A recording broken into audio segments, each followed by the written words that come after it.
రాష్ట్రంలో law and order వైఫల్యమవుతుందని చూపించేందుకే రాజకీయ హత్యలకు పాల్పడుతున్నారని ఆరోపించారు హోంమంత్రి వంగలపూడి అనిత. కర్నూలులో టీడీపీ నేత హత్య కేసులో నిందితులు ఎంతటి వారైనా కఠిన శిక్ష తప్పదని హెచ్చరించారు. నిందితులను పట్టుకునేందుకు ప్రత్యేక బృందాలను ఏర్పాటు చేసినట్టుగా తెలిపారామె.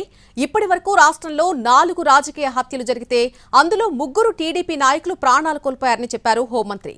పెద్దల సభకు మచ్చ తెచ్చే విధంగా కొందరు ఎమ్మెల్సీలు ప్రవర్తన ఉంటుందని విమర్శించారు. డ్రైవర్ను డోర్ డెలివరీ చేసిన వాళ్లు, ఫ్యామిలీ గొడవలతో రచ్చ చేసుకునే వాళ్లు, ప్రజాప్రతినిధులంటే జనానికి ఎటువంటి సంకేతాలు ఇస్తున్నామో చెప్పాలని ప్రశ్నించారు.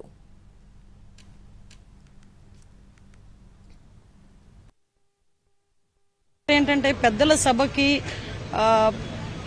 మచ్చ తెచ్చే విధంగా కొంతమంది ప్రవర్తన ఉంటుంది. మీకు అందరికీ తెలుసు ఎమ్మెల్సీ అనంతబాబు అక్కడ కూర్చొని పెద్దల సభలో కూర్చొని డ్రైవర్ని చంపి ఇంటికి డెలివరీ ఇస్తాడు.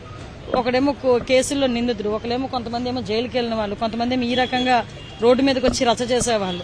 అంటే ఒక ప్రజాప్రతినిధులుగా సుమారుగా కొన్ని కోట్ల మందికి ఆదర్శప్రాయంగా ఉండాల్సిన మనుషులు ఈ రోజు రోడ్ల మీదకి ఎక్కి రచ్చ తెచ్చుకోవడం, కుటుంబ వ్యవహారాలను విధులు పెట్టుకోవడం అన్నది చూస్తూ ఉంటే కొన్ని సందర్భాల్లో ఎమ్మెల్సీల కింద పంపించే వాళ్ళని కూడా ఆ తాలూకా నాయకులు, ఆ తాలూకా అధిష్టానం, ఆ పార్టీల తాలూకా అధిష్టానం కూడా కొంచెం క్వశ్చన్ చేసుకోవాలి. రాజకీయ హత్యలు 4 జరిగినాయి. 4 కూడా 3 రాజకీయ హత్యలు టీడీపీ వాళ్ళని చంపేసిన పరిస్థితి కూడా కనిపించింది.